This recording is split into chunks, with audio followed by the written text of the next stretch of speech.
Last ক্লাসে আমি neuron classification সবকিছু বলছি। আজকে আমাদের নেক্সট টপিকস হচ্ছে নার্ভ ফাইবার। নার্ভ ফাইবার থেকে আমরা পড়বো হচ্ছে classification, properties, effect of injury of nerve fibre. Nerve ফাইবারকে তোমরা ইনফিনিটি স্টার দিবা, কারণ এটা হচ্ছে তোমার রিটেন প্লাস ভাইভা, একটা মানে পেড কোয়েশ্চেন, খুবই খুবই ইম্পর্টেন্ট কোয়েশ্চেন, প্রায়ই আসে। What are the properties of a nerve fibre, describe any two, অথবা write briefly about the properties of the nerve fibre. সেই ক্ষেত্রে তোমাদের সবগুলা প্রপার্টিস বলতে হবে। আর যদি ওরা নামগুলা জেনে যে কোনো দুইটার ডিসক্রিপশন চায়, সেগুলো আরো বড় করে লিখতে হবে। আর নার্ভ ফাইবারের ক্লাসিফিকেশন তো ইনফিনিটি স্টার, রিটেন, ভাইবা সব জায়গাতেই আসতে থাকে। হ্যাঁ, আর ইনজুরিটাও আসে, effect of injury to nerve fibre. আচ্ছা, তাহলে আমরা নার্ভ ফাইবারটা স্টার্ট করি। আমি লাস্ট ক্লাসে বলছিলাম নার্ভ ফাইবার আমরা কাকে বলবো। Usually the nerve fibre is an axon of a neuron or nerve cell. ওই যে নিউরনের ছবিটা দেখিয়েছিলাম, ওর এক্সনটাকেই একটা নার্ভ ফাইবার। একটা নিউরনে কয়টা এক্সন থাকতে পারে? ম্যাম এ বলো। ম্যাম একটা একজন নিউরন, তো একটাই। হ্যাঁ একটা ম্যাম নিউরনে একজন অলওয়েজ, একটাই। ইয়েস, এক্সন, এক্সন মানে একজন, এভাবে মনে রাখবা। হ্যাঁ, একটা নিউরনে একটাই এক্সন থাকবে। ডেনড্রাইট একটা থাকতে পারে অথবা অসংখ্য থাকতে পারে। এক্সন হচ্ছে তোমার বড় যে অংশটা, হ্যাঁ এক্সটেন্ডেড পোর্শনটা। নিউরনের একটা এক্সনই থাকে। সেই এক্সনটার ফাংশনটা কি মনে আছে? সে নার্ভ ইম্পালস থেকে কোথায় ট্রান্সমিট করে?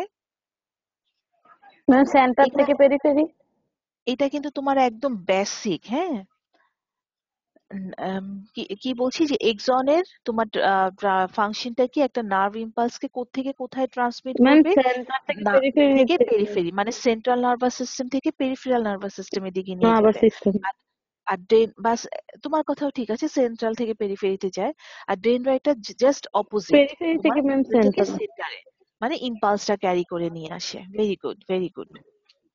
আচ্ছা, নেক্সট, এটা আমি নেক্সট লাস্ট ক্লাসেও দেখিয়েছি। তো একটা নার্ভ ফাইবার দুই রকম হতে পারে, myelinated and non myelinated. Myelination কথাটার মানে কি, যে ওর মধ্যে একটা মাইলিন কাভারিং থাকবে, প্রোটিন অল্টারনেটিভ লিপিড লেয়ার। হ্যাঁ, এখন সেন্ট্রাল নার্ভাস সিস্টেমে the fatty covering is the oligodendrocyte or oligodendroglia, ঠিক আছে। আর পেরিফেরাল নার্ভাস সিস্টেমে myelin sheath is the Schwann cell. এইটা হচ্ছে তোমাদের বেসিক কথা। Central nervous system, peripheral nervous system, দুই সিস্টেমই আমাদের নার্ভ আছে। দেখা যায় সেন্ট্রাল নার্ভাস সিস্টেমে যে মাইলিনেশনটা হয়, সেটা হয় থ্রু অলিগোডেন্ড্রোসাইট অর অলিগোডেন্ড্রোগ্লিয়া। আর পেরিফেরাল নার্ভাস সিস্টেমে হয় থ্রু সোয়ান সেল। এই যে এটা একটা নার্ভ সেল, আমরা নিউরন যদি ধরি, এটা এটা নার্ভ ফাইবার, মানে নার্ভ ফাইবারকে বলতে ইউজুয়ালি আমরা এক্সনটাকেই বুঝি। এই যে ইনফিনিটি স্টার, রিটেন, ভাইবা, তুমি সব জায়গায়, মানে এটা না জানলে পরীক্ষার হলে আমরা জানবো এই ছেলেটা বা মেয়েটা নার্ভাস সিস্টেমের কিছুই জানে না। In the central nervous system, the covering of a nerve fiber is by oligodendrocyte or oligodendroglia, and in the peripheral nervous system, the covering of a nerve fiber is by Schwann cell. আচ্ছা, oligodendrocyte, Schwann cell এগুলা কি ছিল? এই জিনিসগুলাকে কি বলি আমরা? এদেরকে মানে অ্যাজ এ হোল কি বলা হয়? অ্যাস্ট্রোসাইট, অলিগোডেন্ড্রোসাইট, এপেনডাইমা, মনে আছে বলছিলাম আমি? নিউরোগ্লিয়ার কথা মনে আছে? হ্যালো, তোমরা সব এত তাড়াতাড়ি ভুলে গেলে কেমনে হবে? নিউরোগ্লিয়া বা গ্লু লাইক সেল, এদেরকে আমরা কি বলতাম হচ্ছে তোমার, ওরা কি ছিল? নার্ভাস সিস্টেমের supporting cell. Nervous system mainly consist of neuron and supporting cell. Neuron আর সাপোর্টিং সেলের মধ্যে কি কি ছিল নাম বলে যায়। আমার কিন্তু এখন মন খারাপ হবে, তোমরা দেখি কিছুই পড়ালেখা করতেছো না। নিউরোগ্লিয়া কাকে বলে? Ma'am, নিউরোগ্লিয়াটা কি? supporting cell of nervous system are called neuroglia or glial cell. Very good, very good, বা গ্লায়াল সেল, গ্লিয়াল সেল বা গ্লায়াল সেল আমরা বলি। ইউজুয়ালি নিউরোগ্লিয়া দুই ধরনের থাকে, মনে আছে? Central and peripheral. সেন্ট্রাল গুলার নাম ছিল অ্যাস্ট্রোসাইট, অলিগোডেন্ড্রোসাইট, এপেনডাইমা, মাইক্রোগ্লিয়া। আর পেরিফেরাল গুলার নাম ছিল হচ্ছে তোমার Schwann cell and Schwann cell, satellite satellite cell. Satellite cell. Very good. মানে এরকম দুই একজন, যে এই যে তুমি পড়তেছো বলতেছো, আমার খুব ভালো লাগতেছে, কিন্তু বাকিরা কেন কথা বলে না? মানে তোমরা কি মনে করো জানো, এই সেম পড়াগুলাই কিন্তু পরীক্ষায় আসে। আমাদের কিছু স্টুডেন্ট আছে, ওরা না অনেক কঠিন জিনিস পারে কিন্তু অনেক সহজ জিনিস পারে না।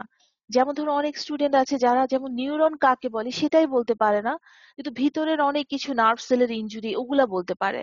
আমার এই জিনিসগুলো অবাক লাগে। তোমরা আইটেম তো দিচ্ছ বা যে কোনো ভাইভাতে তোমার কি হয় জানো, প্রথমে নর্মাল জিনিস দিয়ে ঢুকতে থাকি আমরা, যে বেসিক এগুলা পারা মানে তুমি আস্তে আস্তে আস্তে আস্তে তখন ডিপে যেতে থাকে যে এই ছেলেটা বা মেয়েটা খুব ভালো, ওকে হয়তো আমরা অনার্স দিতে পারবো। কিন্তু পাশ করার জন্য তোমার, যেমন ধরো যেই ছেলেটা বা মেয়েটা বলতে পারবে না যে সেন্ট্রাল নার্ভাস সিস্টেমের নার্ভ ফাইবারের কাভারিংটা কি, ওকে পাশ করানোর চিন্তাই করবে না। ঠিক আছে, কিন্তু তুমি যদি এইটা বলতে পারলা, খুশি হলাম, তখন তোমার আস্তে আস্তে ভিতরে ঢোকা হবে যে তুমি পাশের জন্য তোমার যতটুকু দরকার তুমি জানো, এরপর তুমি যতটুকু জানবা সেটা তোমার অনার্স এর জন্য লাগবে। ঠিক আছে, আচ্ছা, আর জিজ্ঞেস করবো না, জিজ্ঞেস করলেই মনটা খারাপ হয়ে যায়। দুই একজন না, সবাই পড়বে, এগুলা সবার লাগবে। তোমরা কেন, তোমরা একটা জিনিস বুঝতে পারতেছো না, কলেজটা খোলা মাত্র তোমাদের প্রব শুরু হয়ে যাবে। তোমরা এই ক্লাসগুলা রিপিটেশন বা রিপিট করার কোনো সুযোগ আমাদের নাই। আমরা চাইলেও হয়তো পারবো না, কারণ আরো অনেক কিছু আছে, প্র্যাকটিক্যাল আছে, অস্পেড ক্লাস আছে, ওগুলা তো সব করতে হবে, তাই না?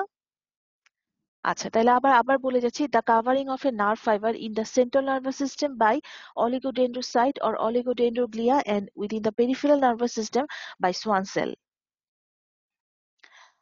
আচ্ছা, এখন এই যে এই নার্ভ ফাইবারটা বললাম, ওর ফাংশনটা কি বললাম, টু ক্যারি নার্ভ ইম্পালস। এখন আমাকে জানতে হবে, এই যে তুমি বললা যে নার্ভ ইম্পালস কথাটার মানে কি, এটা তোমরা একটু লিখো। The nerve impulse is a propagated wave of depolarization. The nerve impulse is a propagated wave of depolarization. এই যে বারবার আমাদের কথাগুলাতে আসতেছে, to carry nerve impulse, impulse এখান থেকে ওখানে যায়, ওখান থেকে ওখানে যায়। আসলে তো ইম্পালসটা কি? It is a propagated wave of depolarization. A nerve impulse starts at the initial segment of axon, which is the sensitive part of the neuron.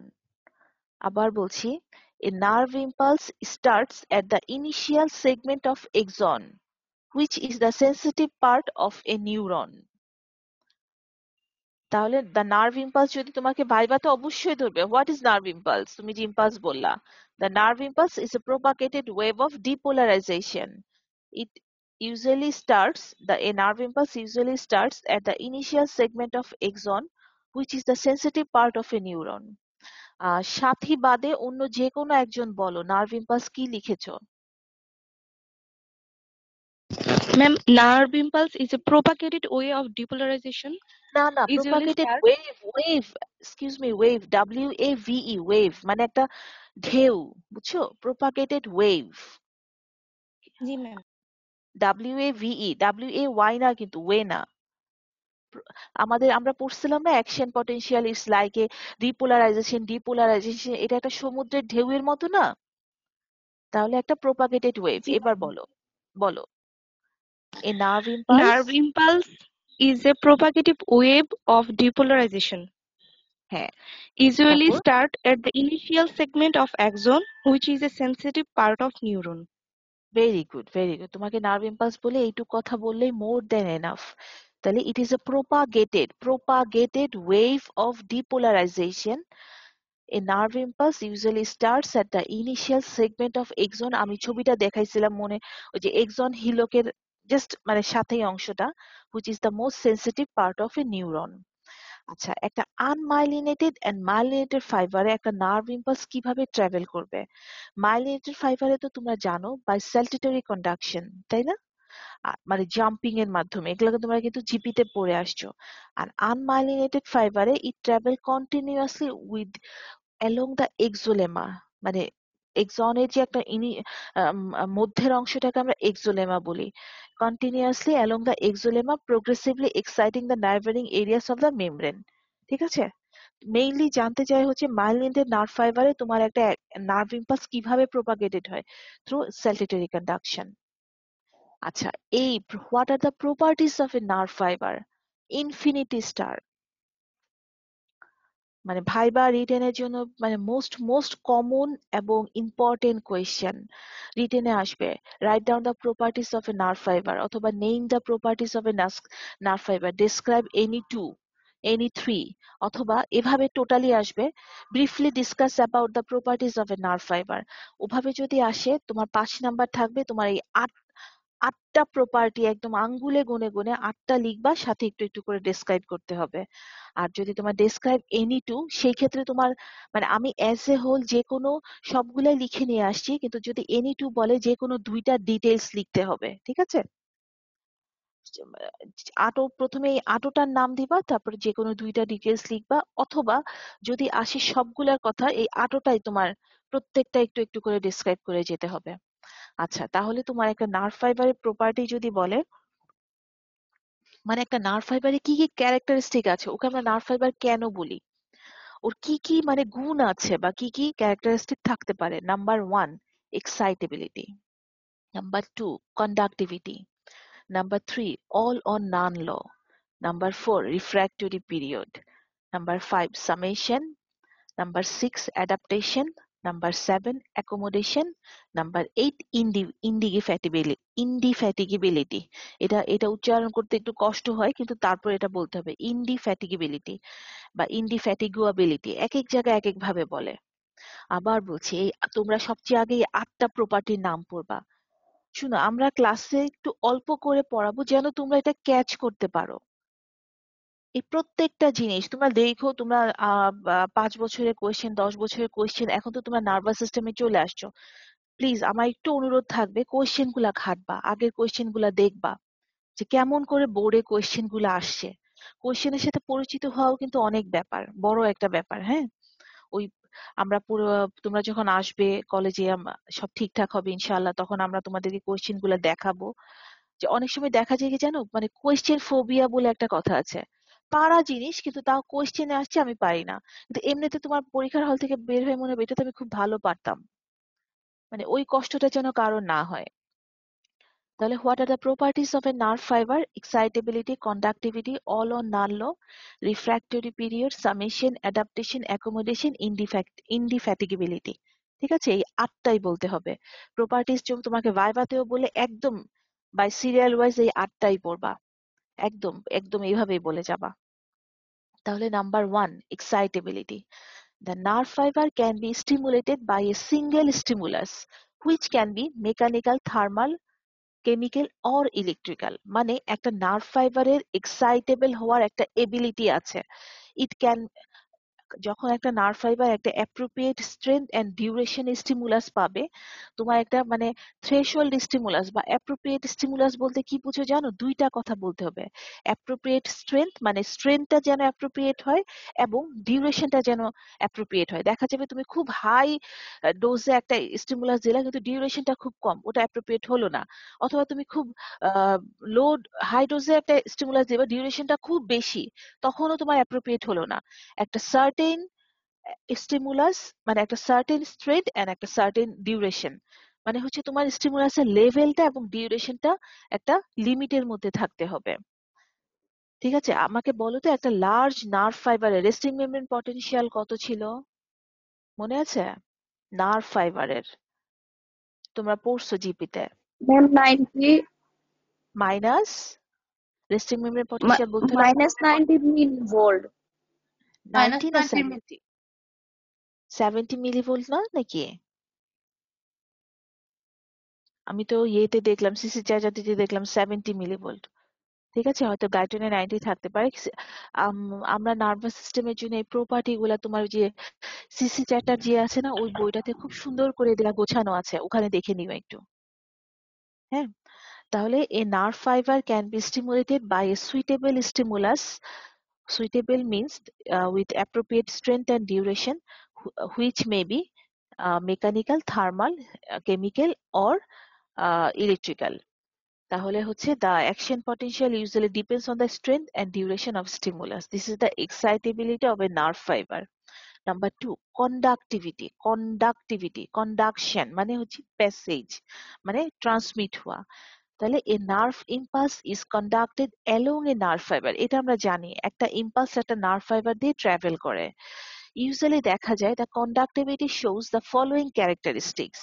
এই যে তোমার নার্ভ ফাইবার ট্রান্সমিট হচ্ছে ওর কিছু ক্যারেক্টারিস্টিক থাকে, যেমন ধরো দ্য ইম্পালস, যেটা আমি একটু আগে বললাম, the nerve impulse is প্রোপাগেটেড along A nerve fibre in both direction. ঠিক আছে, ইউজুয়ালি দেখা যায় under normal condition the nerve impulse travels only one direction only. ঠিক আছে, এটা হলো নর্মালি। তোমরা এই ব্রেকেটের কথাগুলো যদি দিতে না চাও কোনো আপত্তি নেই, এগুলো তোমাদের বোঝানোর জন্য। একটা নার্ভ ইম্পালসের একটা বৈশিষ্ট্যই হচ্ছে সে দুই দিকেই তোমার ট্রান্সমিট হতে পারে, কিন্তু ইউজুয়ালি নর্মালি তোমার দেখা যায় ওয়ান ডিরেকশনে যায়। দেখা যায় মানে কি হয়, নর্মালি মোটর নার্ভে তোমার towards the responding organ, motor nerve ইম্পালসটা কোন দিকে যাবে, রেসপন্ডিং বা ইফেক্টর অর্গানের দিকে। আর সেন্সরি নার্ভ ইম্পালসটা সেন্সরি নার্ভ দিয়ে টুয়ার্ডস দ্য সেন্ট্রাল নার্ভাস সিস্টেমে যাবে। এইটাই বলা হয়েছে যে তোমার ইম্পালসটা যে কন্ডাকশন হচ্ছে তোমার ইফেক্টর অর্গানের দিকে যাবে নাকি সেন্টারের দিকে যাবে। আমরা নর্মালি জানি যে তোমার মোটর নার্ভ গুলা মোটর ইম্পালসটা ক্যারি করে তোমার effector organ like gland muscle ওসব জায়গায় নিয়ে যাচ্ছে, আর সেন্সরি নার্ভটা তোমার ইম্পালসটা ক্যারি করে তোমার সেন্ট্রাল নার্ভাস সিস্টেমের দিকে নিয়ে যায়। তাহলে কন্ডাক্টিভিটি বলতে আবার কি, the nerve impulse is conducted along the nerve fibre. Conductivity shows the following characteristics. Number one, the impulse is propagated along a nerve fiber usually in both direction. এটা usually দেখা যায় নর্মাল কন্ডিশনে nerve fibre গুলা তোমার only one ডিরেকশনে যায়, that is motor nerve effector অর্গানের দিকে আর সেন্সরি নার্ভ সেন্টারের দিকে। The conduction velocity depends upon the diameter of the nerve fiber. The thicker the nerve fiber showing the higher velocity. এই যে নার্ভ কন্ডাকশনটা তোমার যাচ্ছে, এটা ইউজুয়ালি দেখা যায় নার্ভ ফাইবারের যে ডায়ামিটার মানে উপর ডিপেন্ড করতেছে। যত থিকার দ্য না diameter showing higher the velocity, মানে ডায়ামিটার যত বেশি হবে তোমার হচ্ছে নার্ভ ফাইবারের কন্ডাকশনটা তত বেশি হবে। ঠিক আছে, the conduction velocity also depends upon the presence or absence of any myelination and also on temperature. তাহলে হচ্ছে নার্ভ ফাইবারের যে কন্ডাকশন, একটা নার্ভ ফাইবার দিয়ে একটা ইম্পালসে ট্রান্সমিট হবে, ওইটা মেইনলি ডিপেন্ড করতেছে thickness of the nerve fibre, myelination of the nerve fibre or temperature. তো দেখা যায় ইউজুয়ালি তোমার যত থিকার হবে নার্ভ ফাইবারের কন্ডাকশন ভেলোসিটি তত বেশি হবে। আমরা জানি মাইলিনেশন মানে মাইলিনেটেড নার্ভ ফাইবার স্যালুটেটরি কন্ডাকশনের মাধ্যমে খুব দ্রুত হবে। আর হচ্ছে তোমার টেম্পারেচারের উপরেও ডিপেন্ড করে। ইউজুয়ালি মাইলিনেটেড নার্ভ ফাইবার তোমার ডায়ামিটার নার্ভ ফাইবারের প্রপোর্শনাল, মানে খুব দ্রুত করে, আর আনমাইলিনেটেড মানে খুব স্লো হবে, যেটা আমরা বলি square root of the diameter of a nerve fibre. তাহলে হচ্ছে the conductivity of a nerve impulse, the nerve impulse is conducted along the nerve fiber. It shows the following characteristics like impulse is propagated along the nerve fiber in both direction. Usually under normal condition the nerve impulse travel only one direction, like motor nerve goes to the effector organ and sensory nerve goes to the center. The conduction velocity depends on the diameter of a nerve fiber, depends upon the diameter of a nerve fiber. The thicker the fiber, showing the higher velocity. The conduction velocity also depends upon the presence or absence of myelination and also on temperature. Now, all or none law. আচ্ছা, এটা নিয়ে একটু কথা আছে তোমার। এটা একটু তোমাদের কষ্ট করে দুই ভাবেই শিখতে হবে। তোমরা যে জীব জেনারেল ফিজিওলজিতে একটা অল অন নান ল পড়ছিলা, মনে আছে কিনা জানি না, ওভাবেও জি ম্যাম, বলতে পারো। Morkel iron. হ্যাঁ, ওইটাও বলতে পারো। আমি দুইটাই লিখে নিয়ে আসি, যেটা তোমাদের ভালো লাগে। হ্যাঁ, এটা হচ্ছে তোমার সিসি চ্যাটার্জিতে ঠিক এভাবেই লেখা। If the stimulus is adequate, a single nerve will always give a maximum response. তখনই তোমাকে জিজ্ঞেস করবে what do you mean by adequate stimulus. Adequate stimulus বলতে proper duration, adequate duration and তোমার স্ট্রেংথে বোঝায়। একটা সার্টেন ডিউরেশন এন্ড স্ট্রেংথে যদি স্টিমুলাসটা হয়, যেমন ধরো যে তোমার আমি এই এই কাজের জন্য এইটুকু স্টিমুলাস এইটুকু সময়ের জন্য দিব, কিন্তু আমি যদি মানে আমার যতটুকু স্টিমুলাস দেওয়ার কথা সারাদিন লাগাই দেই, ওটা কিন্তু প্রপার হলো না বা অ্যাডিকুয়েট হলো না। ঠিক আছে, তাহলে হচ্ছে তোমার all on lalo, if the stimulus is adequate, a single nerve fiber will give a maximum response. If the strength or duration of the stimulus will further increase, no alteration in the response will take place.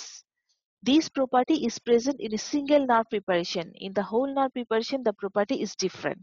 এটা হচ্ছে তোমার CC চ্যাটার্জির all on নানলো। কারো কাছে যদি এইটা সোজা লাগে তুমি এইটা বলতে পারো। তাহলে হচ্ছে if the stimulus is adequate, a single nerve will always give a maximum response. তুমি যদি একটা adequate strength and duration একটা stimulus apply করো একটা single nerve তাহলে সেটা maximum response টা দিবে। But if the strength and duration of the stimulus is further increased, no alteration is seen in response to take place. This property is present in a single nerve preparation. In the whole nerve preparation, the property is different. দেখো এটা কিন্তু এক ধরনের আর এইটা হচ্ছে আরেকটাই। তোমাদের যেটা সুবিধা লাগে এটা হচ্ছে গ্যানন থেকে নেয়া।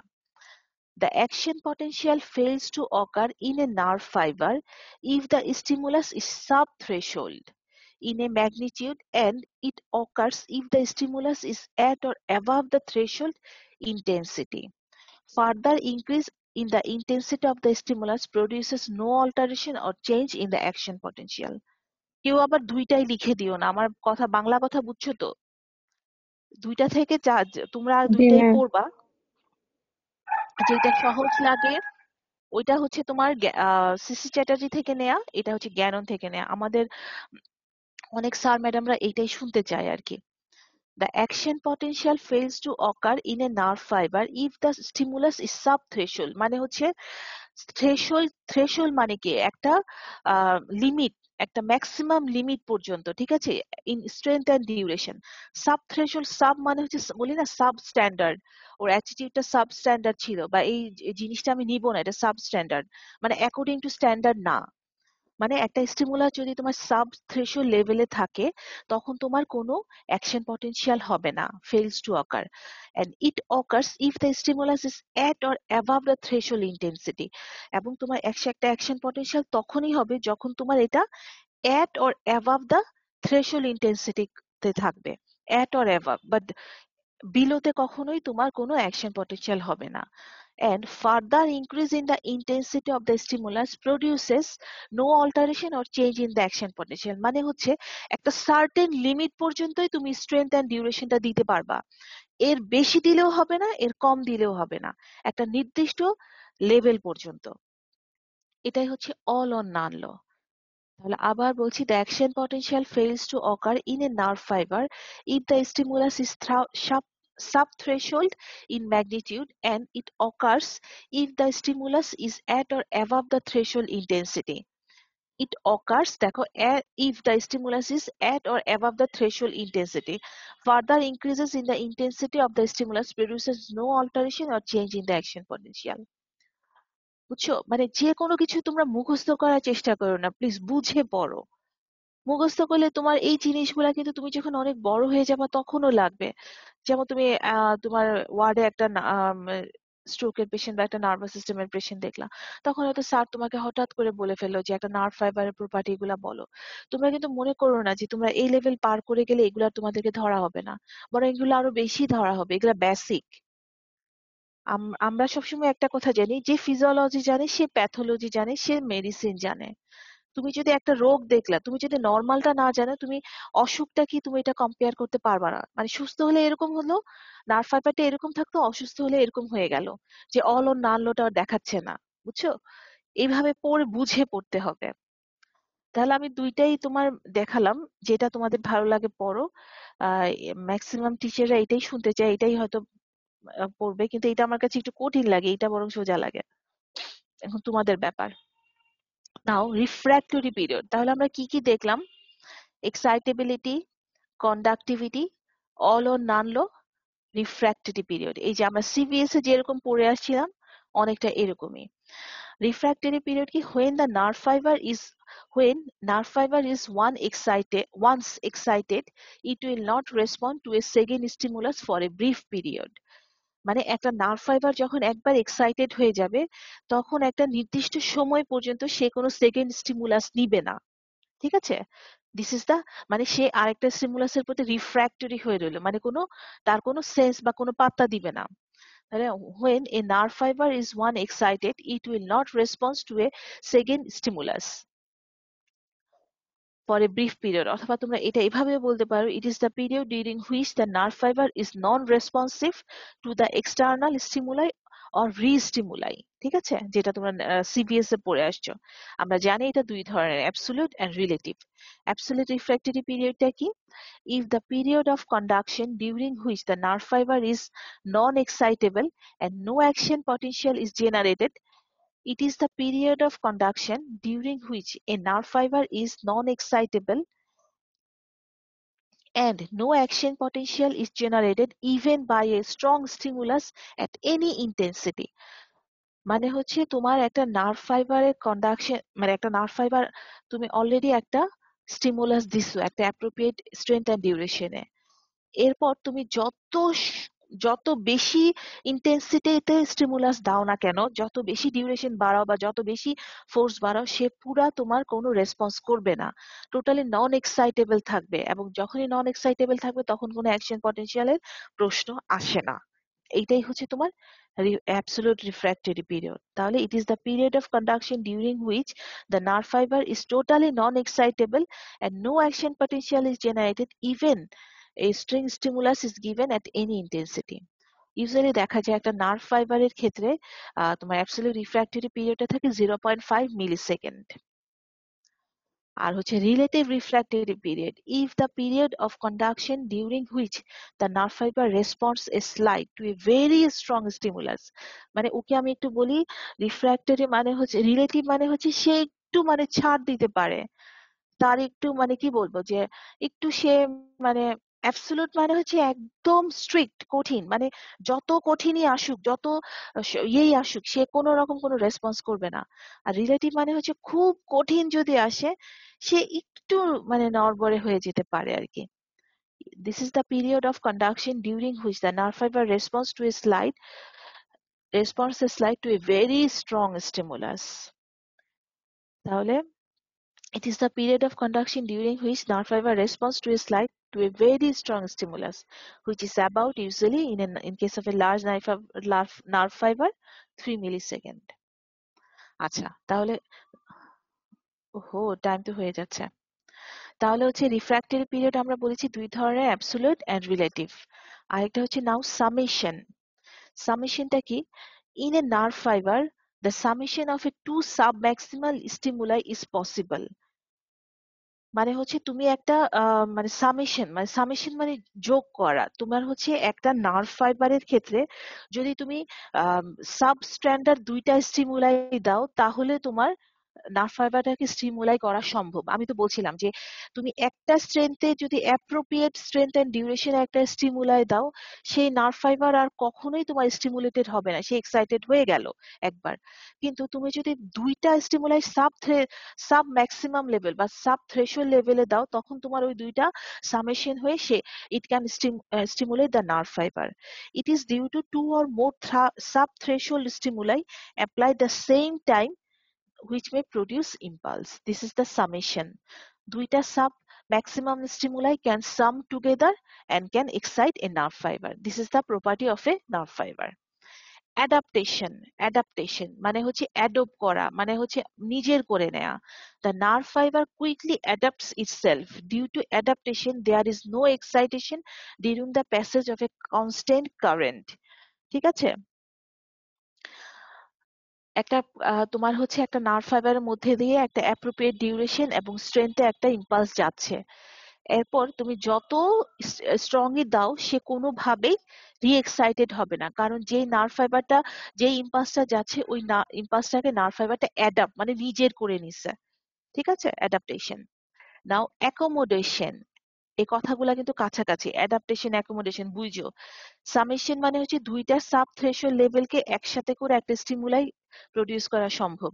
অ্যাডাপ্টেশন মানে হচ্ছে যে নার্ভ ফাইবার ইম্পালসটা ওর মধ্যে যাচ্ছে, ওকে সে অ্যাডাপ্ট করে নেবে, সেকেন্ডটাকে সে আর অ্যাডাপ্ট করবে না। মানে আমি একটা জিনিস একটা স্বভাব তুমি অ্যাডাপ্ট করে নিলা, তুমি আর ব্যাড হ্যাবিটটা গুড হ্যাবিটটা তুমি অ্যাডাপ্ট করলা, তুমি আর ব্যাড হ্যাবিটটা আসতে দিলা না। মানে একটা কনস্ট্যান্ট প্যাসেজে কারেন্ট বা অ্যাকশন পটেনশিয়াল যখন যেতে থাকবে, তখন সে আর সেকেন্ড অ্যাকশন পটেনশিয়ালকে তার ধারে কাছেই আসতে দিবে না। অ্যাকোমোডেশন অ্যাকোমোডেশন কথাটার মানে কি? If a stronger stimulus is applied very slowly to a nerve fiber, there may have no response due to lack of attaining the threshold strength. This is called accommodation. কথাটা কিন্তু খুব সুন্দর, বুঝো একটু। একটা নার্ভ ফাইবারকে তুমি বারবার বারবার স্লো স্ট্রেংথে বিরক্ত করতেছো, মানে একটা কথা মনে রাখবা, একটা নার্ভ ফাইবারের পার্সোনালিটি অনেক স্ট্রং, মানে ওকে তোমার অ্যাপ্রোপ্রিয়েট স্ট্রেংথ এন্ড ডিউরেশনেই তুমি স্টিমুলেট করতে পারবা, কিন্তু ওকে তুমি কোনোভাবে বিরক্ত করতে পারবা না। If A stronger stimulus is applied very slowly for a nerve fiber, there will be no response due to lack of attaining the threshold strength.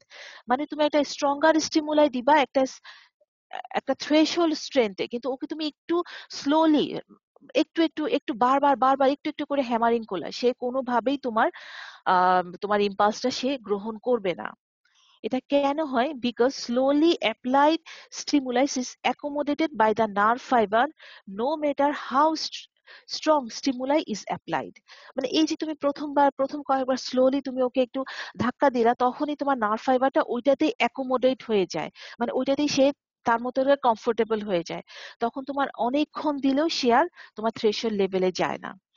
If a strong stimulus is applied very slowly to a nerve fiber, there may have no response due to lack of attaining the threshold strength.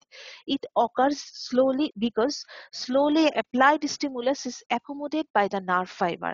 Nerve fiber ওটাতেই accommodate করে ফেলে, যে সে used to হয়ে যায় যে এই slowly আমাকে সে তোমার মানে স্টিমুলাস দিতে থাকবে, অ্যাপ্রোপ্রিয়েট স্ট্রেংথ এন্ড ডিউরেশনে না, তখন কোনোভাবেই আর রেসপন্স তৈরি হয় না। একেই আমরা বলি accommodation. Last one is the indefatigability. If a nerve muscle in a nerve muscle preparation, if the nerve is stimulated repeatedly, then after a certain period it fails to give any response. একটা মাসেলের মধ্যে একটা nerve, এখন তুমি বারবার এই nerve ফাইবারকে stimulate করলা, তখন রিপিটেডলি তুমি ওকে স্টিমুলেট করলা, দেখা যাবে একটা সময়ের পরে সে বিরক্ত হয়ে যাবে, সে আর কোনোভাবে তোমাকে কোনো রেসপন্স দিবে না। এটা কিন্তু একটা মাসেল আর নার্ভ প্রিপারেশনে। Now if that nerve is isolated from the muscle and placed on a fresh muscle, then application of the stimulus will excite the muscle. This shows the nerve fiber is not fatigue. Fatigue মানে হচ্ছে কি, বিরক্ত হয়ে যাওয়া বা exhausted হয়ে যাওয়া। একটা নার্ভ মাসেল প্রিপারেশনে তুমি একটা স্টিমুলেট রিপিটেডলি দিলা, তখন দেখা যাবে একটা সার্টেন পিরিয়ডের পরে সে আর কোনো রেসপন্স দিবে না, কিন্তু সেই নার্ভটাকে সেই মাসেল থেকে সরিয়ে তুমি আরেকটা নতুন মাসেলে দিলা, দিয়ে তুমি আবার স্টিমুলেটেড করলা, তখন দেখা যাবে যে ওই নিউ মাসেলটা স্টিমুলেটেড হচ্ছে, নিউ নার্ভ মাসেলটা স্টিমুলেটেড হচ্ছে। তার মানে একটা নার্ভ ফাইবারের বিরক্তি বলে কোনো কথা নাই, তার ফ্যাটিগেবিলিটি সে কখনোই ফ্যাটিগ হয় না। ঠিক আছে? অল দিজ আর দা তোমার properties of a nerve fibre. আমি এটা একটু সময় নিয়ে পড়ালাম। This is the very very much important. Please আপনারা একটু ভালো করে দেখে নেবেন, এবং আমি কিন্তু নেক্সট ক্লাসে এই 8টা